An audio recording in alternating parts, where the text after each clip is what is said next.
الزمن يا بنتي هيعلمك ان العيله والاخوات مفيش حد هيحبك زيهم خالص. اختي، اخويا، امي، حتى الناس اللي في البيت معايا اللي انا معترضه على بعض حاجات بيعملوها انت متضايقه منهم، بس صدقيني محدش هيحبك زيهم. المواقف هتعلمك كده. انت عندك النهارده على المواقع، عندك على الفيسبوك 5-6 آلاف صديق، ومش عارف هنا ايه والتيك توك ايه وده ايه وده ايه. تعالي يحصل لك موقف واحد، موقف واحد بس، وشوفي حياتك مين في ال5-6 آلاف دول هيجي يقول لك الف سلام عليكي او هيبص في وشك حتى.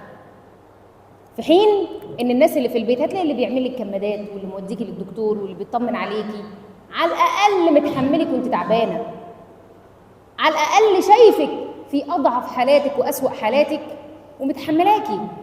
الزمن هيعرفك ان العيله والبيت فعلا مختلفين، وحب العيله ليكي مختلف. اصل بيني وبين ماما دايما مشاكل، عادي عادي جدا، وده بيحصل وبنشوفه وعايشين فيه، مفيش مشكله.